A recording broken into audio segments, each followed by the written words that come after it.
Good morning and welcome to Breakfast with Ben Thompson and Luxmy Gopal. Good morning. Our headlines for you at 6.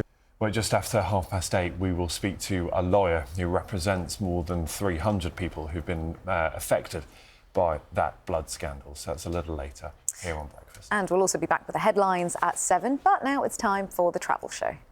Their pets to sit still for it. Also, I'm loving this, that even while we're talking, people are sending in pictures. So brilliant, thank you for brilliant. keeping them coming in. Yes, exactly. We'd love to see more. That's what we need. Tell you who's enjoyed those pictures yes. as well. Matt's been smiling along. Matt, good morning. Good morning. You enjoyed those, didn't you? Can't have it all. We'll let you off. Thanks, Matt. Matt, see you thank later. you. The time now, 21 minutes past 7.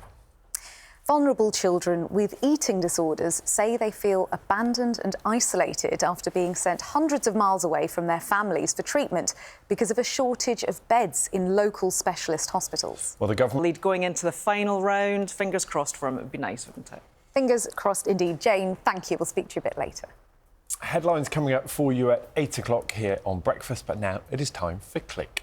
Looks really smart, doesn't he? I mean, Matt, I don't know how we follow that, but Matt, have you had as the big risk? But Cinebella, I think, is just pushed around in stuff, so you never have to call her. She's never going to go missing. Yeah, she's never going to get... Later.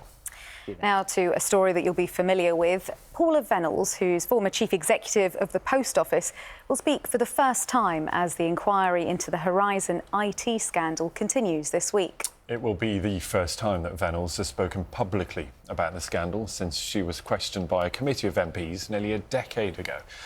Well, she's expected to give evidence over the course of 3 days about her role as head of the Post Office during the last few years of the scandal, discussing the impact of this scandal. It's easy to get caught up in all these big headlines, isn't it? And more evidence from Paula Venables than due this week. But it's about all the individual stories and what this scandal's meant for people. Just tell us a little bit about what happened to you.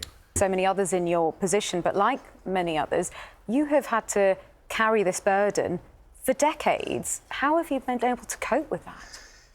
It must have been, as you say, quite difficult watching the inquiry. Has it helped give any closure in a way, or has it helped in terms of vindication? It makes things... But, I mean, how you arrive at these figures, I don't know.